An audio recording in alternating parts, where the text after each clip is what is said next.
I found out by accident.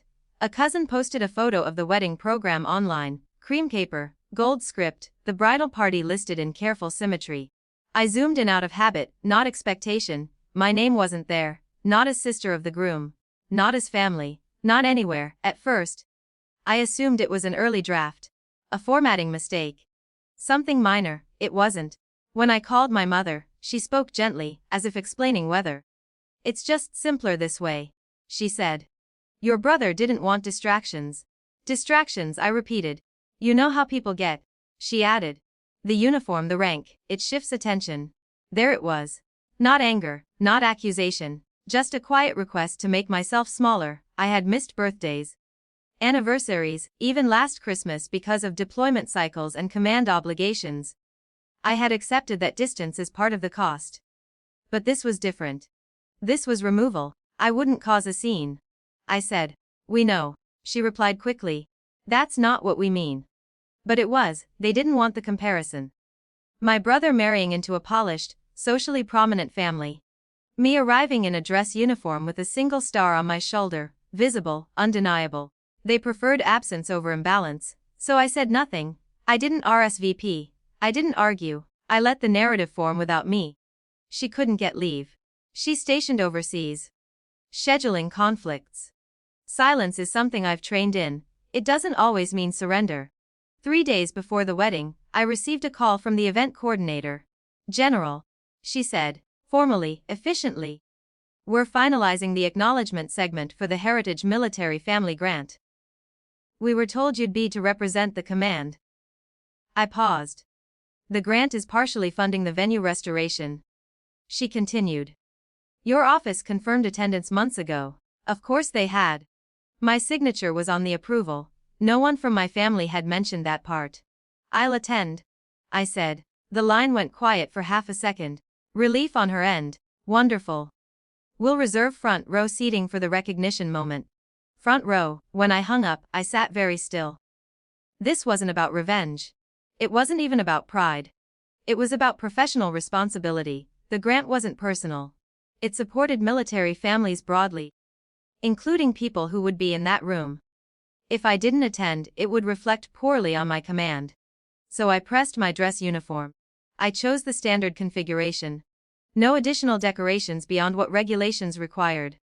The single silver star on each shoulder caught light without trying to. I arrived 10 minutes before the ceremony. The venue doors were already open. Guests filtering in with champagne glasses and careful smiles. Conversations moved lightly until I stepped inside. It wasn't dramatic. No one announced me. But posture changes when rank enters a room.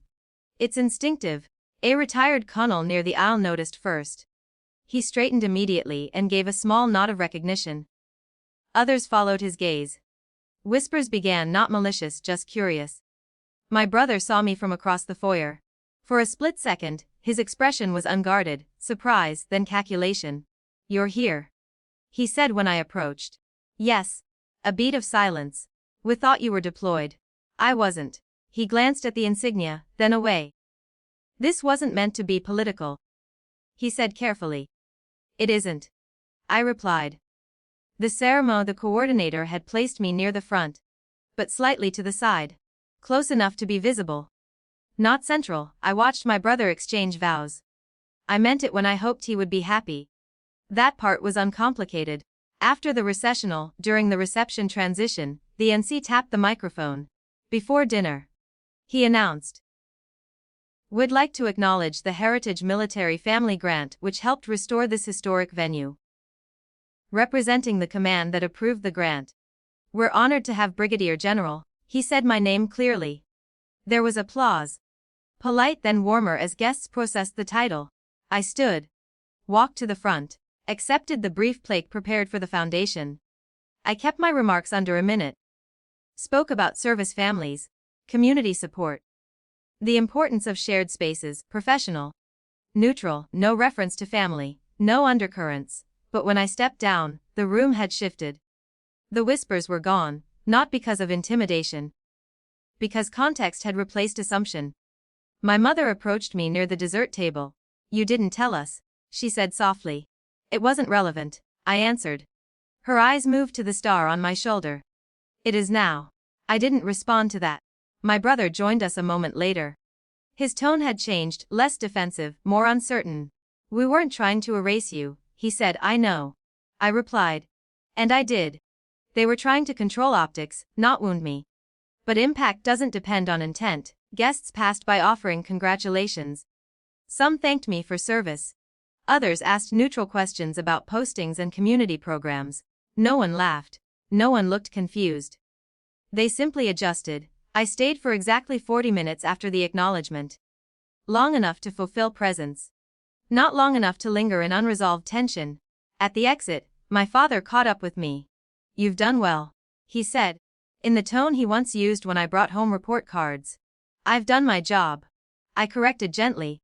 He nodded, absorbing that distinction. Outside, the evening air felt cool against the fabric of my uniform. I didn't feel victorious. I felt aligned. For years, I had minimized parts of myself to avoid unsettling others. Today, I hadn't expanded. I had simply refused to shrink. As I reached my car, my phone buzzed with a message from my brother.